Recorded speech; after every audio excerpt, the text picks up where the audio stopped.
contemporary art? This is a question that many ask, but where no good satisfying answer exists. In the dictionary, contemporary is defined as existing in the present. This term alone seems out of context in terms of explaining a term used to cover artworks from 1970 onwards. So essentially, in trying to define contemporary art, it becomes a question of what is art. Taken word for word, it is generally used to refer to artwork of our lifetime. This term hence embraces such a wide spectrum of meaning and content that it is hard to find another English word that covers as much as these two words do contemporary art. How well are these two words coping in today's environment?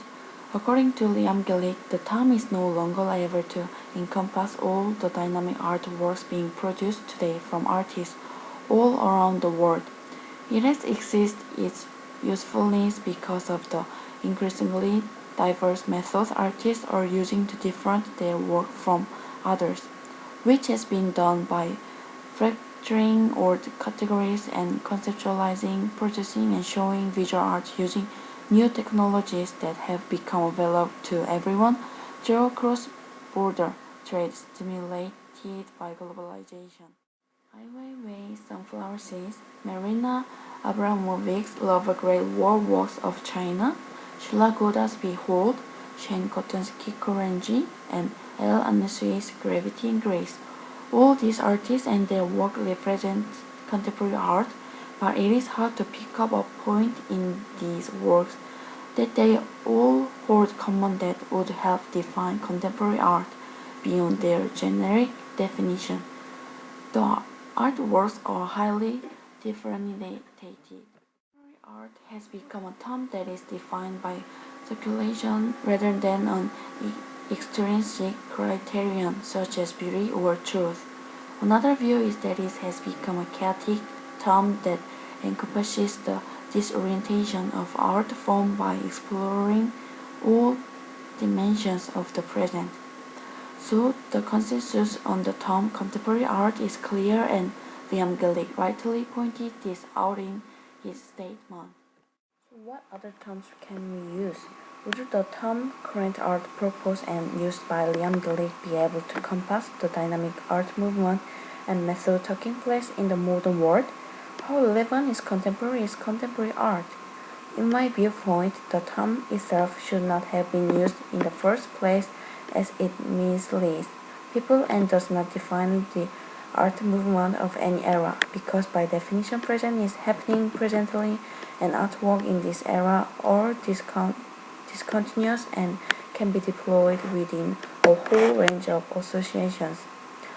Perhaps it is this confusion with this term that when I hear contemporary art, I don't recognize any certain types of art movement that is taking place. My mind starts connecting the dots between hundreds of artworks that I have studied and viewed during my lifetime. So rather than this term embracing the artwork and helping them define a certain era, it has come to confuse and distort the minds of art students and art enthusiasts. Hence, it cannot be placed into a neat category as modern artists. Mixed painting, sculpture, photography, installation, performance, sound, video, and various other creative methods to disrupt conventions of form.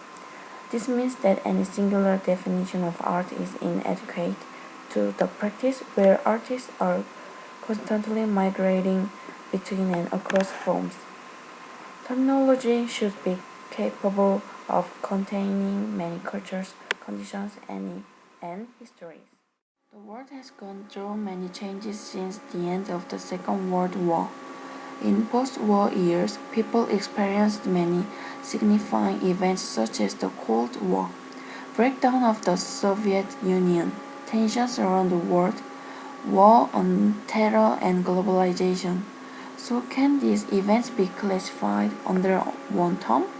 The answer is no, because each event is unique.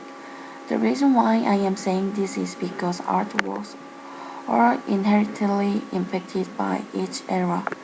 Politics, culture, technology, and a wide variety of factors that impact the human mind can have a sizable impact on artworks and has their own form. So defining works that reflect such complexities of societal form should not be such a generic term. Contemporary art should be submitted to critical examination to judge whether it can define what is taking place by accounting for elements that are now entering the art sphere. Changing the term to current or modern do not satisfy because they basically have the same meaning, although limited in time. In 1951, J.P. Holding authored a piece called Contemporary Art: Its Definition and Classification in the College Art Journal. It has since been 62 years and contemporary art's definition is yet unclear, and its usage in question and Liam Gillick's statement has now brought these issues to surface again, and an updated in art terminology is needed. It is long overdue.